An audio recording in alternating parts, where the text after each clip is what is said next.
Welcome back to the 1090/Finding Strength podcast collaboration. Full circle. That was first go. I think that That worked. was really good.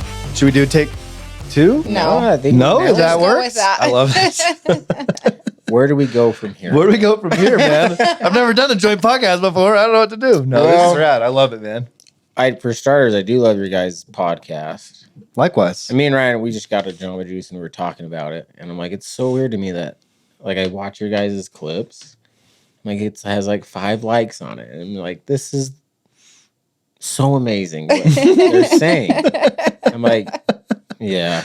Exposure, bro. We got to Yeah. have our big break on the Finding Strength podcast. Well, at least on social media. Well, Fortunately, Yeah. we have a decent have a good following listenership, yeah. which is cool. But they're You all. like- I think it's because they're old. I don't know. Are you guys well, all I old? remember when we started our therapy sessions. Yeah. I think I saw your podcast equipment. I figured you did a Yeah. podcast, Mhm. and that's kind of what inspired me to start a podcast. Because you're like, you could help people, and I'm like, well, okay, but like, how do I help people? And I'm like, well, I could do a podcast because talking Yeah. helped me a lot. Let's go talking to a microphone with somebody else. It's kind of like when you're really mad at someone, you write them that really mean letter and then you throw it away. That's what podcasting is, but instead of throwing it away, you just upload it on the internet for everyone. And then to everyone hear. has it forever. Yeah. Forever. And then, yeah. like- but you forget about it. Right, Yeah. and then like most people on planet Earth will never hear about it or know about it and won't care, and that's fine. But some people, they'll care, You'll Yeah, connect. a lot. Some You'll people, make- it's like life changing. right? And that's Yeah. those are the people that you focus on, and the rest is Well, I've see heard you later. I've heard podcasts that have been pivotal in just my journey. Yeah, I listened to your freaking podcast and some of the people that come on there and the stories. yeah, I brutal. mean, it's amazing. You get some very vulnerable people too that are very Well- open to sharing like details. And well, a lot of people tell us no. Like Ryan and I will reach out to people, and They'll say, I mean, no. it's not for Wow. everyone. Yeah, it's that's not true. For It's everyone, not, and yeah. and rightfully so. Like people handle grief differently, but the people that we do get on, we've had some warriors on here that really open Yeah. up. And Amazing. I mean, the thing that I've learned, one of the things I've learned is, oh, my story is actually not the worst story, and I'm actually not alone. Yeah. And there's a lot of people dealing with this type of grief. And I mean, that's one thing you told me in one of our first sessions is like, Mason, there's a lot of people that have sat in that same chair with similar stories. And I didn't believe you. I was kind of mad when you said that. I'm like, okay, like what? And you told me the story of Maui. And I'm like, okay. And like, oh, listen, like just very humbling. Like, wow, okay, like that's pretty fucking brutal. it is. And I don't know where we're going with this, but another thing that's been on my mind lately is what makes a good therapist, or maybe that's a bad way of looking at it. No, I but- like it. Go. Keep but going. what was it about Matt that made it work versus all the other therapists I saw? And one of the things that I think I was like, damn, you better not make me answer this question. Dick. That's what I was go. That's what I was like, hoping you were make her going answer the for. question. no, one of the things because like you get in the world of podcasting and public speaking, and then it's great because you're just forced to have all these opportunities to talk about it and think about it. So I've thought about it a lot. And I think one of the things is because it was just so hard for me to talk. I just couldn't talk about it even in these therapy sessions. I was talking about other things to avoid the main thing. I was talking about people I was dating to just avoid talking about the thing. Because it's so painful. Yeah, like You let's don't wanna talk go about there. other problems. Well, Like 'cause let's you're- talk about me drinking alcohol versus why I'm drinking Yeah. alcohol. Because you're Exactly. avoiding the feeling. Right. You didn't want to feel the feeling. And so I couldn't talk about it. And so I'm thinking back to our first session, and I've talked a lot about how you told me it wasn't about me and it's an opportunity, which is obviously still true, and that had a big impact on me. But I think what got me talking to you was you started talking about your stuff. And you got emotional and you cried. And I think maybe I mentioned this on a podcast that we've done before, but like that is really like you led by example. Like, wow, this guy's really opening up. And you never asked me to talk about it. You never poked or prodded at all. I think you could tell I couldn't really talk about it. So what did you do? Like, well, I'm just going to tell him my demons. Mm-hmm. And what did I do right after you told me that yours? I told you about the night of the accident. Mm-hmm. And so I think. What did it What am I create for even you? saying? What did I that don't create for you? I guess like a comfort zone, Okay. or like, okay, Matt doesn't think he's smarter than me. Matt doesn't think he can solve my problems. Matt's been hurt. And because Matt's been hurt, he wants to help other people. And I just felt kind of safe, and there was no clipboard. There was no generic questions. I was at your house. You were in street clothes. We were talking about Tool 10 minutes before. It felt more, I don't even know, genuine. And yeah, it felt like you were a human. Connection. And then it allowed me to like, okay, like if this guy's opening up, I can.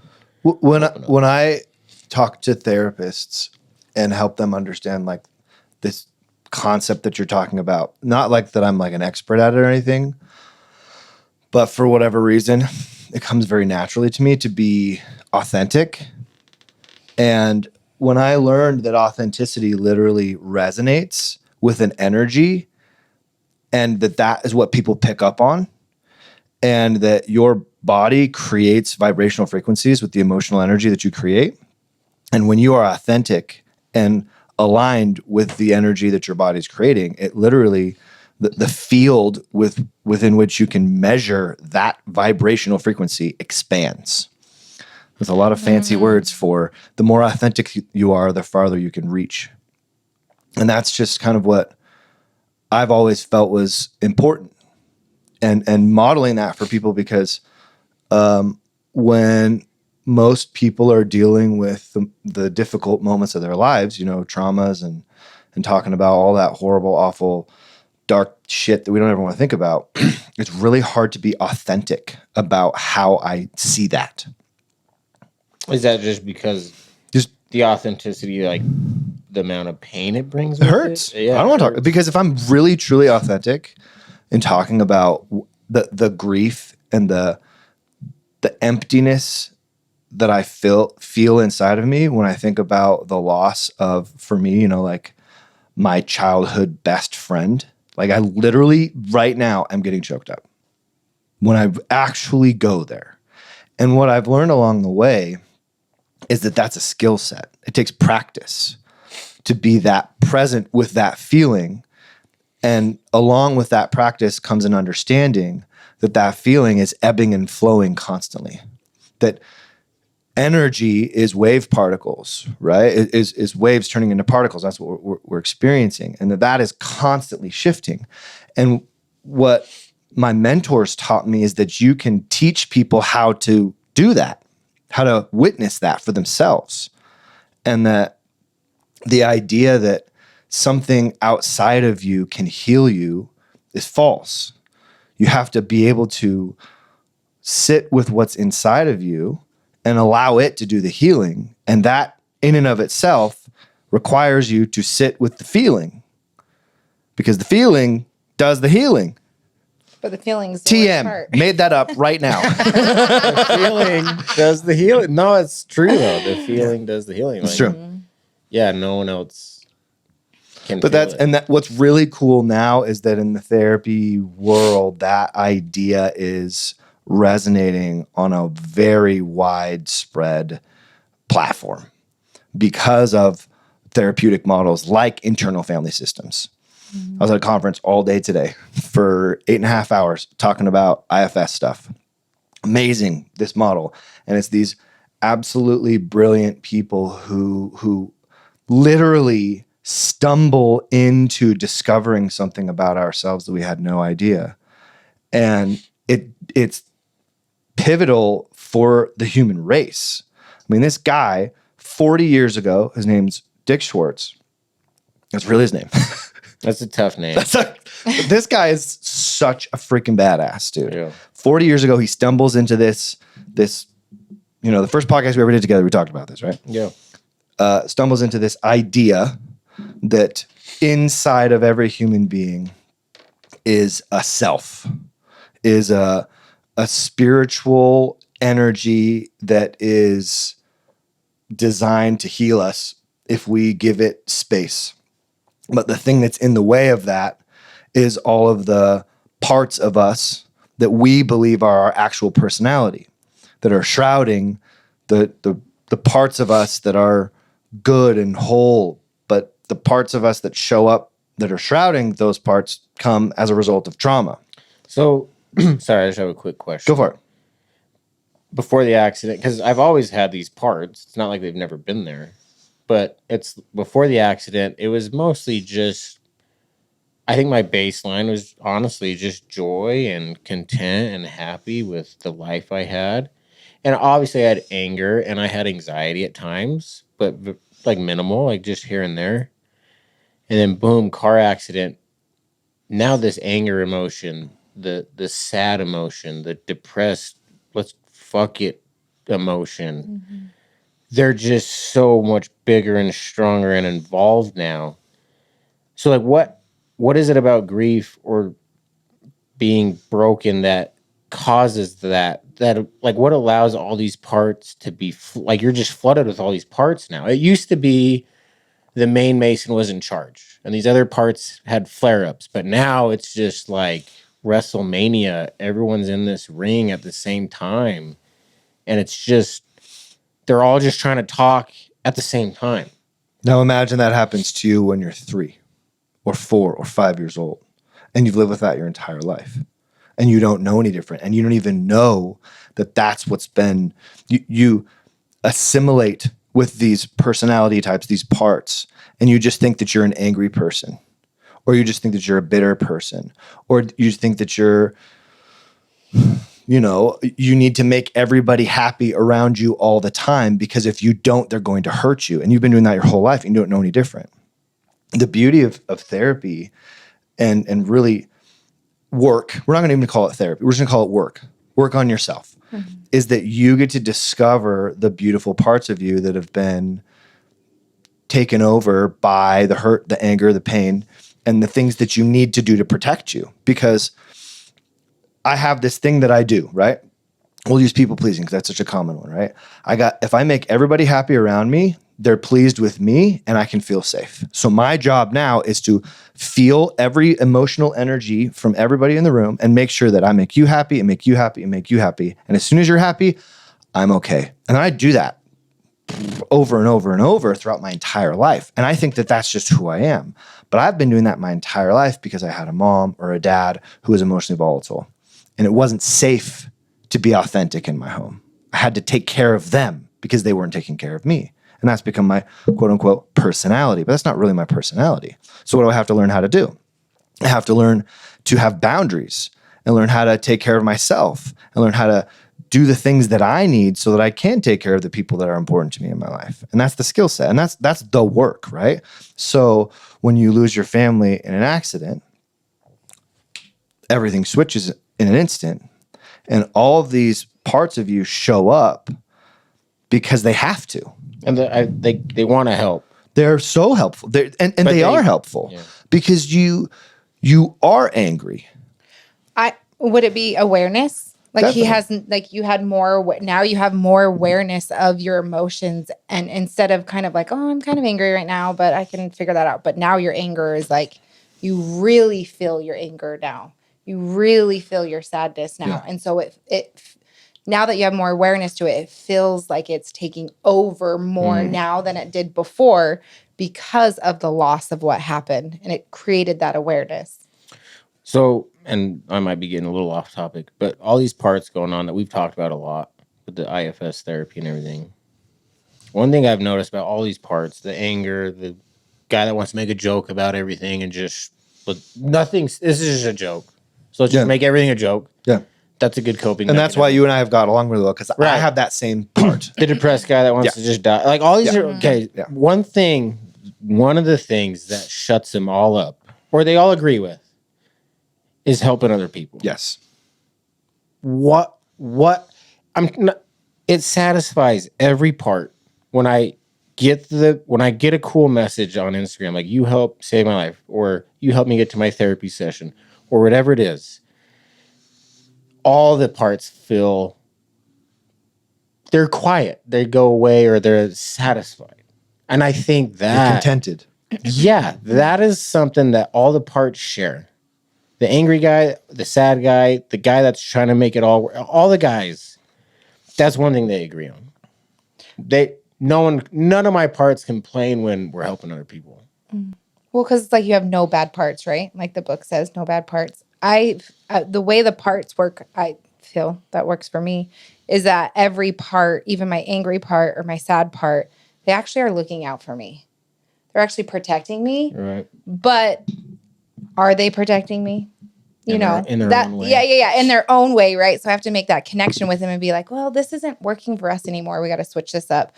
But I think that's why you feel that contentment, because all our parts, they're not bad for us. They actually want to protect us.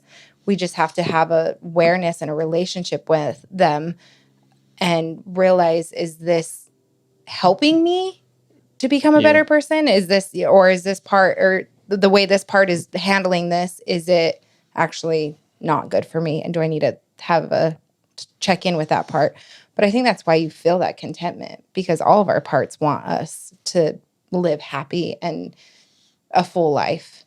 But we just have these parts of us from growing up and the beliefs that we made up about ourselves that they think they're protecting us when really they're hurting us. No, for sure. And I think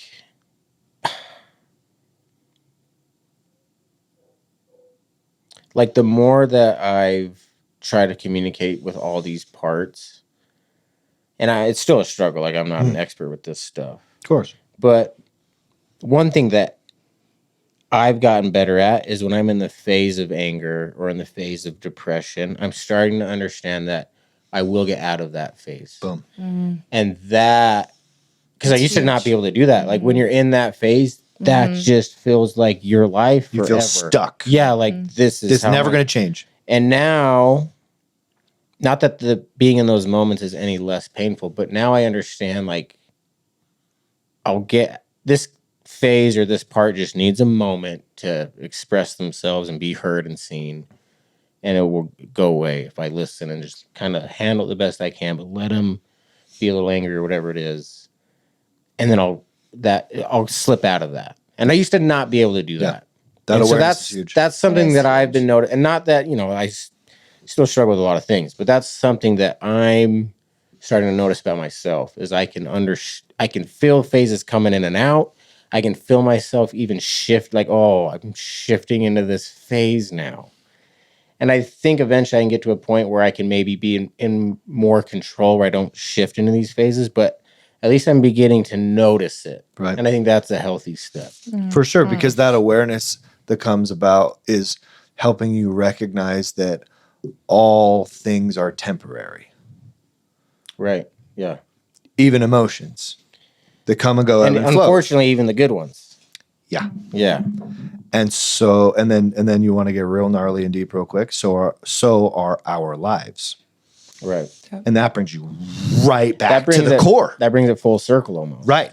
And so what we learn from emotions and what we learn from the experience of experiencing emotions is that all things are temporary and everything is constantly in flux and change.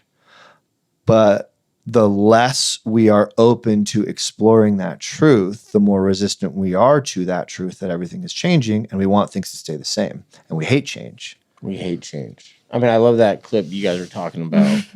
And I shared it. I'm like, it's like the Castaway clip. Yeah. Or like people, like your grief, it's saving you. Like that island saving him. It's the only thing keeping him alive, but it's also the only thing killing him. Like he's not, like, he needs to leave the island. Even though it's the only thing keeping him alive. And he might die. Yep. And that's grief. Like to get out of this sometimes, like that's what it feels like. Is like this grief sucks, but it's what I know and it's keeping me alive at least. And it's so terrifying to try to work on yourself and leave the comfort. Or at least that's how I interpreted it. The devil I know. The clip. Yeah, the devil I know is better than the devil I don't. Yeah, that's and what that ends up really coming down to is, just so everybody's aware, the reason why we're doing this joint podcast is because we're having an event. Woohoo! We're going to do a joint event with 1090. Yep. Mason's going to talk. Brindy's going to host. I'm going to talk. It's going to be amazing. Ryan's going to freaking film it. We're going to try and provide a really pivotal, mind-blowing. No, I don't want to talk it up. We're going to change your lives forever. 6 hours. Yeah, no. No, we're going to get together on a Saturday around the anniversary of the accident. Yeah. And we're going to do an event in kind of like in honor of your family, as well as we want to bring something to the world to make it better. Because the thing that we align on is always the thing you're talking about just a second ago, this we over me thing. When I'm helping other people, when I'm contributing to the world, I feel okay. I'm contented. I'm fulfilled. And what it comes right down to is that whole island thing, right? People default to living for certainty. And this will be one of the things we talk about in our event is the 6 human needs and choices around the 6 human needs. Brittany and I did a podcast not too long ago on happiness, which we talk about the 6 human needs. You did one about human needs as well. Yeah, with Sam, like a long time ago. A while ago. And those are both fantastic ones to check out. We definitely want to integrate that into what we're doing, because understanding how to meet your needs, which needs are important to meet, and more importantly, which needs are important to meet, understanding how to meet as many needs as possible. So in the analogy of, the island, Tom Hanks stuck on Castaway Island, What is the actor's name? I don't even know. I just called him Hanks. Tom Hanks. No, I know the actor's name. Oh. But for The character's show, name? like the character's name. I don't know. I don't know either. That's funny. No one knows. it's not Tom Wilson. Hanks. We know it's not Wilson. Dude, the Wilson scene. That's pretty funny. It's brutal. No, I And gotta it's a look it up. volleyball mat. Because And it's the worst scene. Wow. And dude, like, I remember watching my brothers crying, dude. Crying. how about, okay, same thing with the movie. What's the cartoon where it's basically no bad parts? It's Inside Out. Inside Out, yeah. Oh, Inside I When Out. love Bobo, that or movie. what's the clown's name? Bing Bong? Chuck. You guys, his name's Chuck. Oh, Chuck. His name's Chuck. She Chuck. looked it Chuck up. Noland. Do you guys remember Bing Bong in Bing bong. when he dies? Yes, Yeah. I bawled my face off. The And representation. he's not even real. He's not even real. And like, yeah. So all weird. ball- Because we all connect with that childhood like imaginary friend. Or it's like the war movie. All these people are just getting butchered, and then the dog dies, and people are like, "What? Not the dog!" I'm like, "What? Where have you guys been during this World War II? But what are you talking about?" Why'd you put a dog in here? That's not fair. Yeah, like what? But what? Whatever. It's true. Because we have this idea, right? My mind has this idea. It's this preconceived expectation around how things should go. My requirement. Certainty. Right? And everything that's happening in my life has to go according to this plan, or my brain freaks out. That's just the way it works. Yeah. And that's the whole point of life, is understanding that things are not going to go the way you plan, and you have a plan. That's the only thing I know for sure. Is nothing's for sure. No. It's Nothing's like- for sure. Yeah. No, we're fucked. And that's the truth. Yeah, thank you. Like we really But are. what are you gonna do about it? Exactly. Yes. And along the way, while we're all screwed up until this point where we die, along the way, how are you going to help? Yeah. And so the most base human need is the need for certainty. And then the highest human need is the need for contribution. And so what we is greater than me really is meeting that need for contribution. When you do that, you're fulfilled.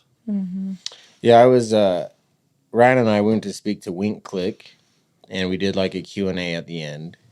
It was an awesome venue, by the way. How many people were there, Ryan? Maybe 14. Yeah. Like small group. Intimate. I love that. But it was like in the though. back of Yeah. a restaurant, like a curtain divided up. Like the whole restaurant could hear me probably. Oh, that's As they're- awesome. And I'm just crying.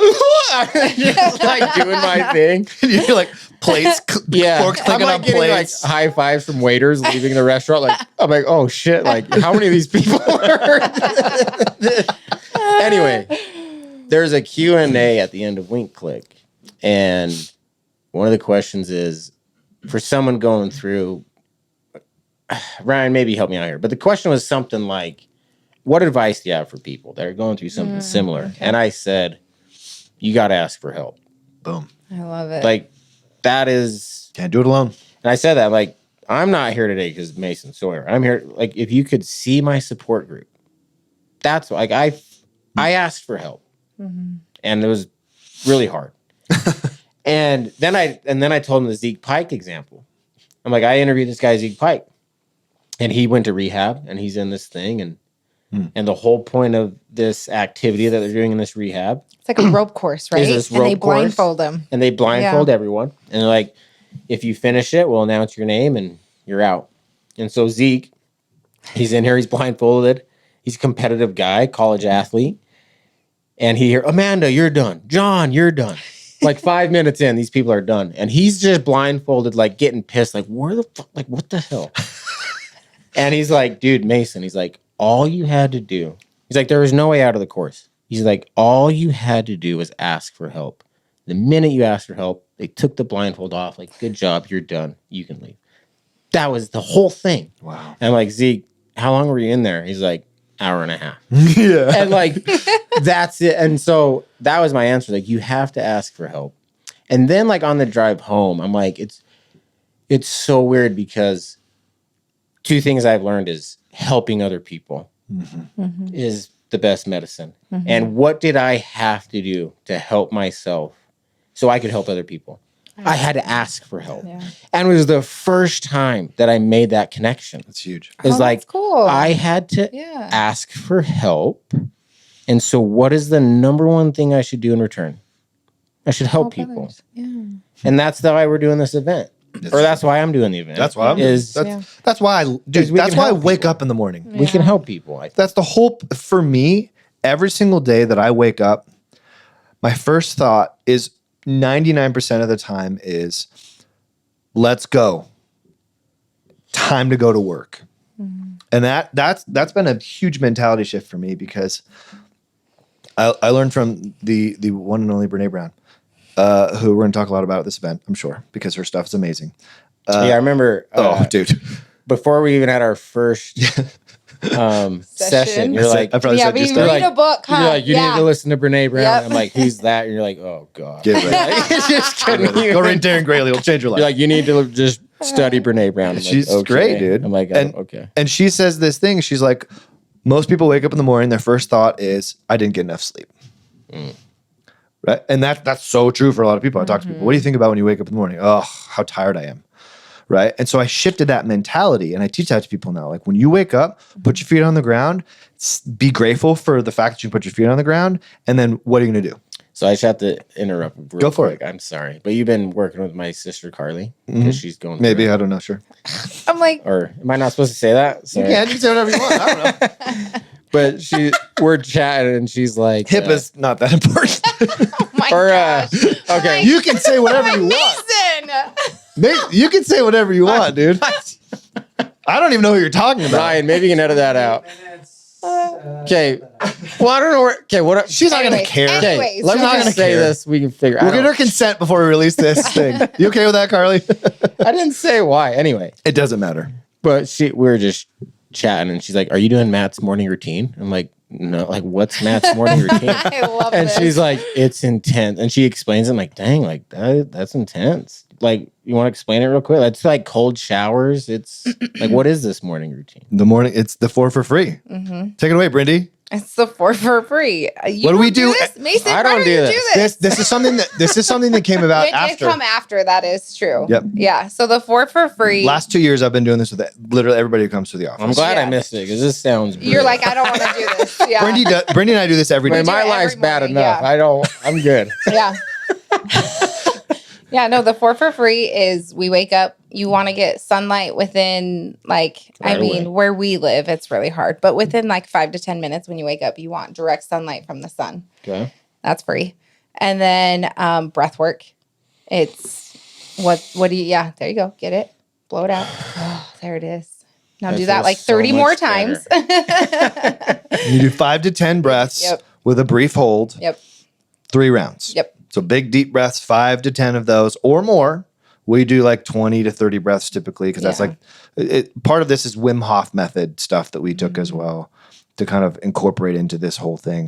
It comes from all sorts of neuroscience stuff. Yeah. That is just we've found basically we are a lab, a working lab, And as much as to my everlasting chagrin, so are all my clients.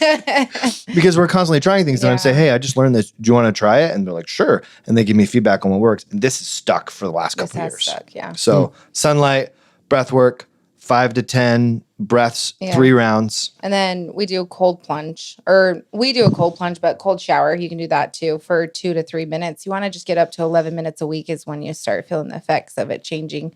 And then, is it like a brisk little workout? Because is it the push-ups? What is it? 30 What's the minute, fourth one? 30-minute workout. Well, not even, like, you don't even have to go 30 minutes too. It's just like moving your body. You want to get 30 minutes 20 to 30 movement. minutes of movement of your body. Yeah.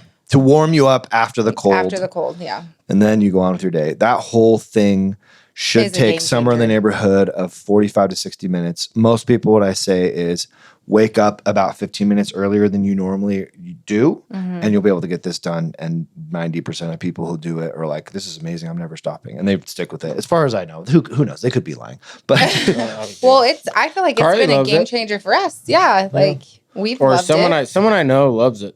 Very much. someone I love knows it.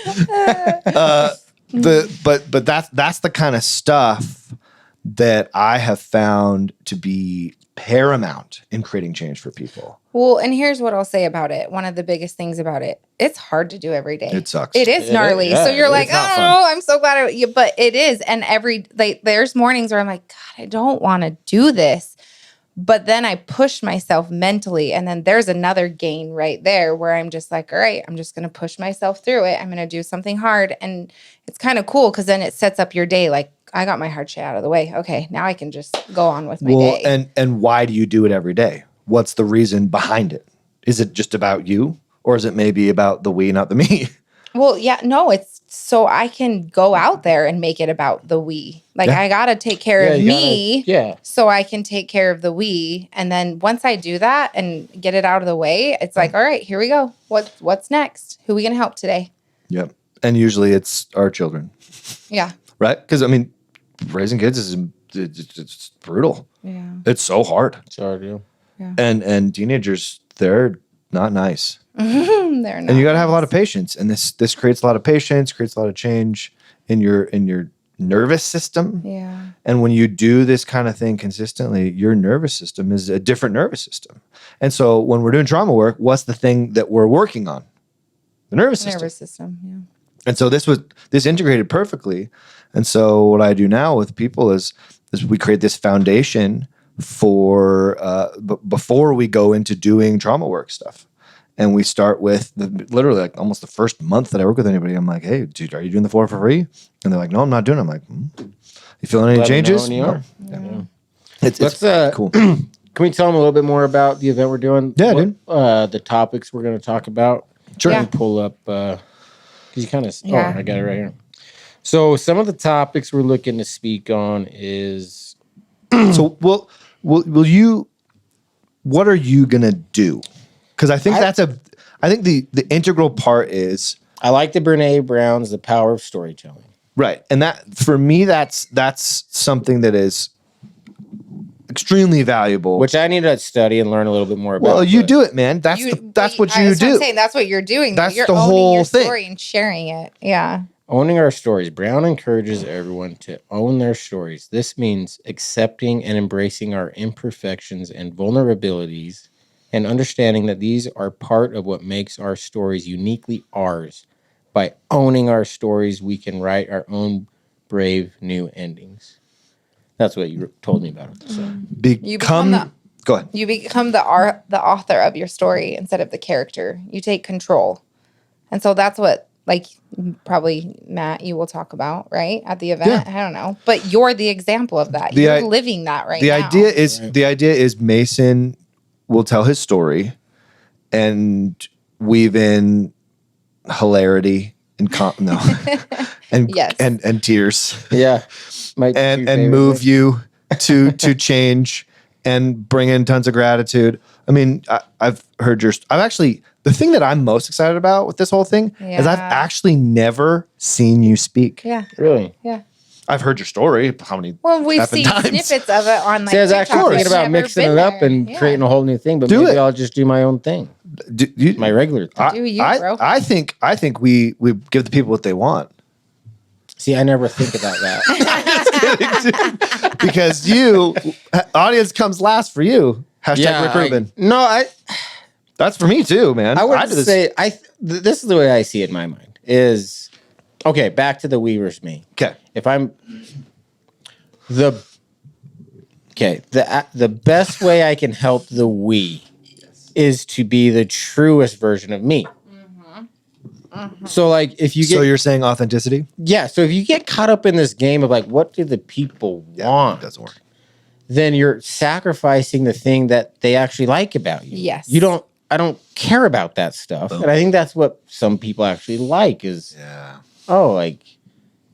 because So don't change your story for me, man, because I've never heard it. Do whatever the hell you want to do. I mean, we'll think back to when I started the podcast because you told me like you could help people. I'm like, okay. And this is why I love We Is Greater Than Me. It's the perfect yin and yang because in a big way, I did it so selfishly. I just needed to save my own life and just talk about it, which I did. And then in return, some people liked it and then it grew. And now it's this balance of we and me. But I honestly believe like if I get caught up in what makes a cool clip or what do then I'm losing what makes me. And then I can't really help the we because there's a Matt Quackenbush already. There's a Ryan Gardner. There's people already. There needs to be a Mason Sawyer. Yeah. There's a you for you for some reason because you're going to bring something to the table that he can't. Exactly. And that's why like people talk like you need to do merch. You need to do this. I'm like, dude, like I don't think I do it all though, actually. That's why I love, oh my gosh. Okay. My favorite post of yours, and I look forward to them all the time, is when people message you and ask you to grow your following. And you always reply with a would you rather. And I love it. I get a crack out of it. And I'm like, this is why people love him because you're just so authentic. Well, it says it's not about the growth. If you look at their message, it says, we are not a robot. We will respond. It's like, okay. Let's see. Prove it. Okay. Have you gotten anyone to respond? I've gotten one response. Okay. And it was when I messaged back, they said, we can help you grow. I'm like, I'm actually trying to lose followers. Do you guys help with that? And they messaged. I saw that one. They messaged back like, no, we don't do that. And I said, thank you so much you're the first person that's ever responded. Yeah. And we chatted for a minute. And then I'm like, I have Ryan and I don't need you, but like, thanks for responding. Yeah. That's cool though. But yeah. That's what I really believe about We Is Greater Than Me is you can start helping the we. And then you get lost in the we likes you. Yeah. And so then you try to kind of like impress the we. And then in doing so, you lose what made you. And then you can't help them anymore. Then it becomes about me again. Yeah, you get the ego just takes over, I think. And that's really hard for everybody, right? I mean, I think that's humanness, right? Sure. I get on stage, man, and I speak, I speak in front of 20 people and I'm like, oh, dude, it's only 20 people. And I'm like, what the hell? Like, I'm just grateful to be able to teach. Right. This is my job. This is amazing. But then I get in front of like 500 people, I'm like, oh, I'm a badass. That's really hard. Yeah. It's really challenging. So I can imagine like what that does to people. I'm a pretty grounded dude, but then it's difficult. There's a balance. It is. Yeah. But what I think it is, and this is just, theorizing, there's an innate need to be significant, right? And that innate need to be significant requires feedback. To know that I'm important comes from me getting... Come on. Oh, what is this? I'm trying to put it on silent. I'm sorry. I know. I'm so sorry. Oh, leave it to keep me to it do that. down. Freaking amateur hour. You're so adorable. I can't get mad at you. Shut up. He was on fire right there. That's all right. I got to put out his fire sometimes. What was I talking about? I didn't remember. I'm just kidding. But the need for significance drives our physiology. Yeah. To be important, to be singular, to be unique, to be special. Like, I want that. Of course I do. That's an innate need. But overriding that need, overcoming that need, and choosing love and connection over significance helps us be more fulfilled, helps us be happier. And so that's kind of the balance, right? Am I going to choose love and connection or am I going to choose significance? I got a choice. And when I choose love and connection, I actually get significance out of that. So I'm meeting 2 needs rather than 1. And that's the whole humans needs model specialty, right? Well, and It's that's like what when you we'll share choose at the contribution, you event. meet all 6 Yeah. needs. Go ahead. Well, I'm saying then that will be something that we'll talk about at the Definitely. event. Yeah. Yes, we're talking about the power of storytelling, the 6 human needs. So the 6 human needs, real quick, by the way, are certainty, uncertainty / variety, significance, number 3, connection / love, growth, and number 6, contribution. Yep. That's some Tony Robbins stuff right there. Tony Robbins, I love him. so. And then knowledge creates change. Oh yeah. Understanding the fundamentals of how the brain works is life-changing. See, I love that, like the neurological stuff.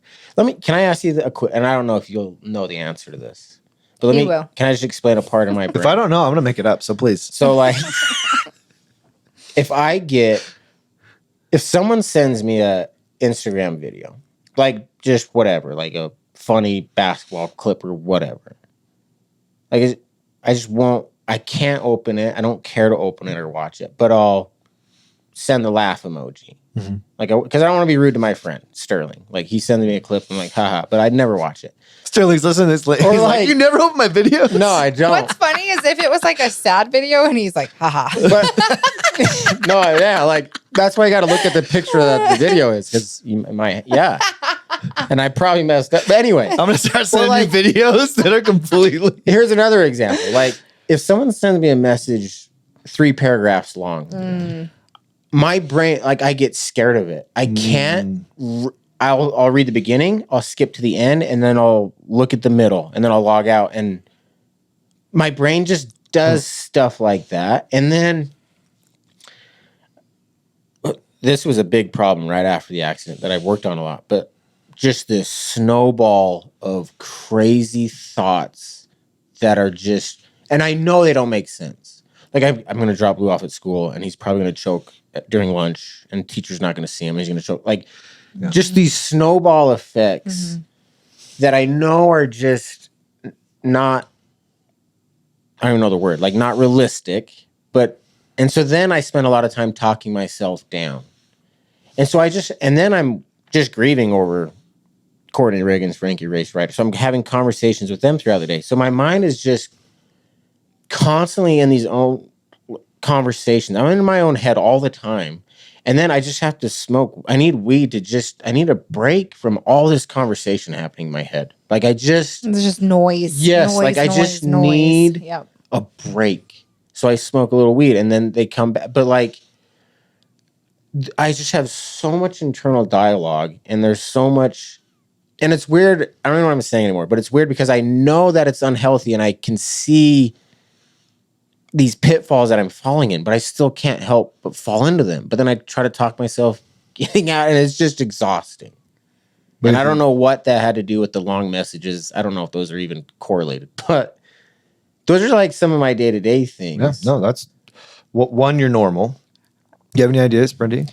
Well, I'm like, that's anxiety. There's anxiousness there. I get a long message. You'd say that's anxiety. It's so much. It's just like, whoa, that's a lot. And then like the dropping off Blue thing, 100% get you on that one with like, oh my gosh, well, if I drop them off. Can you relate at all there? Oh, I am.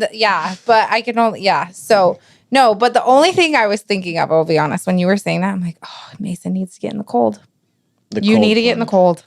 Yeah. I'm serious. You need to try the cold therapy would be helpful. That would help my anxiety. It helped. It was the number one thing that helped me with my anxiety. Got me off all of my SSRIs. It was the biggest game changer for my anxiety. For sure. The thing that drives, so you're describing a brain process called rumination. Yep. Yeah, or a phone call. If someone calls me, I'm like, why are you calling me? So my mind is like, my brother Sage called me today. I'm like, why is he calling me?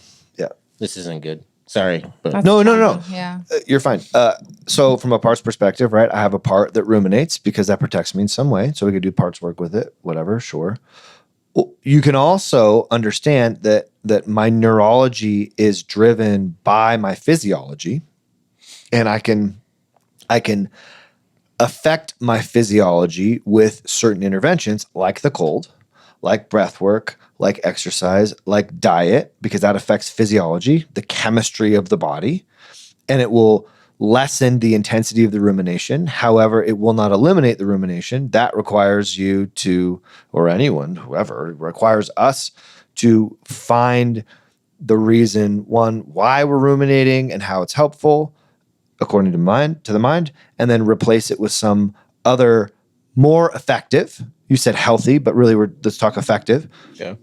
More effective way of dealing with this feeling that I have, because I have a feeling. That feeling is physiological, and then a neurological process happens, and then engage rumination. Well, Because I'm creates now a no story, longer right. I'm now no longer in my body. I'm not feeling the feeling. I'm thinking the thinking, and my brain thinks that that's healthy for me. It's not just healthy; it's effective for me at dealing with this feeling. Right? It's trying to help you, It is, but it's not. right. Yeah. And so the Yeah. answer is feel the feelings, Yeah. work through the feelings, like you've been doing, and understand that the feelings come and go, ebb and flow, and that they won't always be there. So maybe I don't need to ruminate. And one of my absolute super simple favorite techniques, and you can try this, and listeners can try this too, it's called thanking the mind. And you basically, what you do is you externalize the thought, right? And you literally say this exact phrase: my mind is having the thought that, insert thought. Okay. And this is an externalization of thought. It's called thought labeling. My mind is having the thought that. My mind is having the thought that Blue might die on the playground today. Okay. And notice how that feels in the body. Okay.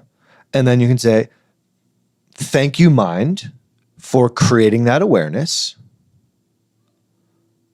And then you can move on, and maybe things will shift. Maybe they won't. So what I add to that, because I have anxiety too, especially with my kids, I add to that, well, that hasn't happened yet. So I don't need to freak out now. Right. That's what helps me. That's where Yeah. the stoicism comes into Yes. me. And that's what Yeah. they're teaching me is like, and same thing with death. Like, listen, you weren't born for billions of years and you were fine. Like, you weren't even alive and you were fine. And when you're dead, it'll be like, you'll be fine. Yeah. And you're not dead right now, so you're fine. So, and that kind great. of stoicism has really helped me. It's good. Like, wow, like really hone in on what actually is in my control. And you do, a lot of people, and I think this is what you're getting at, a lot of people like panic before they over things that haven't happened yet. Yes. And that's where you've lost. Yes. Yeah. The thing that happens, though, that becomes really interesting is if the mind is the thing creating the thinking, and I'm using the mind to stop the thinking, I'm actually not changing anything chemically because the mind is still doing the things. I have to get out of the mind into the body. Like, connect them. And so that's why you say, thank you, mind, for creating this thought that may or may not be helpful, that hasn't happened yet. Sure, that's still logic, right? That's still mind thinking. Now I can go into the body. How does this feel? What does it remind me of? I can take a breath. I can do parts work. Thank you, part, for coming up with that. I mean, there's so many different things, but the idea of thanking the mind is really beautiful because now I'm not mad at it. Now I'm not saying, mind, here's why you're wrong. And I create this conflict in the mind, which actually creates more energy there. What I want to do is do some sort of kind of like judo move rather than a boxing move. Because I don't want to get into conflict. I want the conflict to end. So in comes the thought. I see the thought coming. Thank you for that thought, mind. And I toss it right past me, and there it goes onto the floor, and there's the thought. And I don't even have to address the thought or even engage with the thought because I understand, one, the thought's not really logical, but it's also not helpful. It's not effective. Because does me thinking about my child choking actually prevent it from choking? No, that's logical. But also, what's the intention behind the thinking? What's the mind's intention? What is it? Why would my mind create the thought my kid might choke and die? I probably, because I've experienced something similar, so it's probably just like protective. Yeah. More benevolent. Yeah. Let's think more benevolent. Why is the mind creating these thoughts? Yes, because of the past. Maybe he wants to solve the problem, Ryan says. What do you think? What was the question? Sorry. So like, why do I have the anxious Why feeling is that my mind Blue might. Why is so you can even ask your mind this question, right? Mind, why are you creating this? How are you trying to protect me? I think it doesn't want me to experience that again. Yes. So It's trying to get- save you like from, look From out. what? Like he From what? might.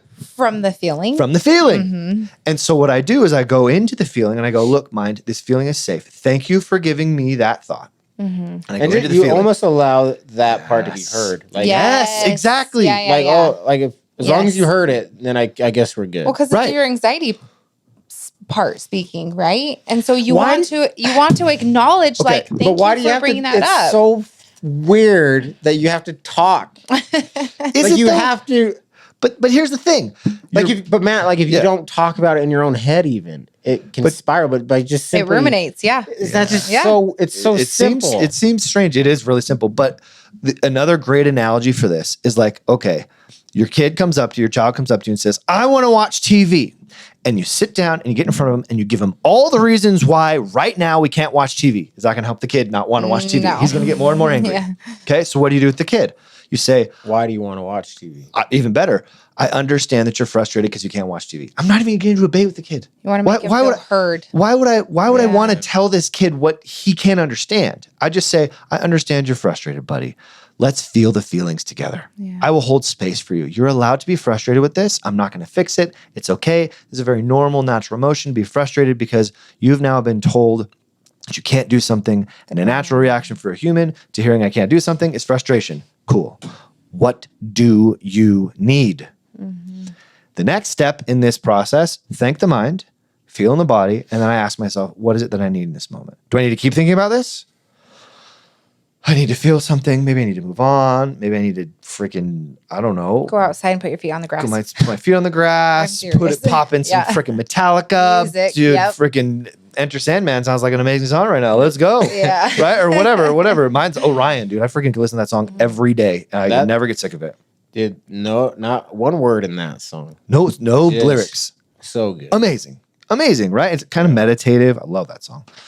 I do. Oh, wait. Are you done? Go ahead. I'm done. I do have a question for you. Yeah. How is parenting for you now after the accident and then before the accident? Oh man, I'm not sure if this is what you meant by the question, but we got 15 left. Yeah. But I think before the accident, I kind of viewed my kids as my kid. These are my kids, and it was like sports and school, and then college or a career, and helping them achieve all these goals and things. And then losing two kids and now having Blue, it's so different. It's like I bet. Yeah. I just want him to talk to me when he's a teenager. I just want him to come home and be able to talk to me. I don't care if he goes to college. I don't give two shits. I don't care if he plays basketball. I mean, that'd be cool, but I just appreciate time with him. I appreciate just the little nuances I have with just snuggling with him every night. I picked a job so I could take him to school and pick him up from school every day. Like that matters a love it. lot Yep. to me. I never thought about that before. Yeah. Like they can just get a ride, and that's fine. But like For you, that's important now. Yes, for me, now, for me, yes, that's yeah. more like I'll sacrifice a better job if it means I can. Have more time. Yeah, Yep. and like, it's just Blue is his own. He is my kid in a way. I mean, he is my kid, but he's his own person Yes, too. yep. And he, I wish I had the knowledge to go back with all my kids and do this with them. But like I think I was kind of caught up in this program of what I thought a good parent looked like and what I needed my kids to look like the good dad. And now I just realize that's all bullshit. Yes, it It's is. I all love it. bullshit. That's the And- thing we were talking about earlier, the requirements. The mind creates Yeah, this idea of how it's like- supposed to be, Yep. but it's not Exactly. real. And it's just No. like, It's just my idea. Yeah. And if I base all my decisions off of that idea, Yeah. maybe that's what's creating my suffering. and like we take him outside all the time, me and Sammy, and we teach So him about cool. how to plant a flower and like just love like it. appreciating a sunset. Watching him ride that freaking one wheel is the Dude. cutest Yeah, thing like- on the planet, It's dude. badass. He's such I'm a like, little this stud, kid, dude. I could even do what this kid Oh, it's does. amazing. So that's like the unconditional love and just appreciation of being a dad, and I get to raise this kid, and they don't care what you say. They do. I mean, they do. But like how you live your life, they are going to copy that. Mm-hmm. They are. I agree. So like, Yep. Yeah. You're modeling for them. Yeah. And we parented the way we parented because of our parents. Yeah. Yeah. And so I've learned a lot in that way, but we do have to wrap it up. But Yeah. maybe real quick. So we're having a bunch of cool topics we'll talk on. Do we want to talk about, like, we don't even know where it's at or anything, so maybe we just... No, we know where it's at. Gonna Yeah. be, yeah, we It's have a in Draper. Do warehouse we want to share that right now? in Draper, Utah. Or should we wait We'll get that information out to everybody. Yeah. later? We're gonna kind of stay tuned. We're gonna create an Eventbrite for people to sign up. Yep. Cost, July. Do you want to give the date? Yeah, so it's Yeah. July 27th. Okay. It'll start in the morning-ish. It's like an all-day event. Yeah. Yeah, like a 6-hour event. It's not going 9 to be... to 3, right? Or Yeah, something? we don't plan on it being really intense, but we plan on it being impactful. Yeah. Lunch will be included in the cost of admission, which right now we're looking at like $100, but we're going to create some promo codes for people who are listeners of the podcasts so that they can get involved as well.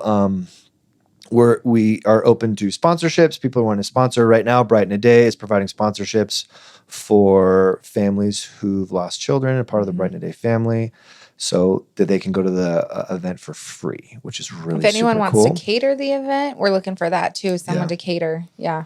Yep. I think the thing that I'll say me. I don't want to speak for you, Brindy, but maybe you can. I mean, we're on the same line. Yeah. But go ahead. This is something that we've wanted to do for a while. Yeah. I imagine this becoming something that we do more than once. Well, I'd like to do it every year. I think it'd be fantastic to do every year we and haven't grow talked it. about yet. Yes. I'd like to. I think that'd Mason, be, we were thinking more.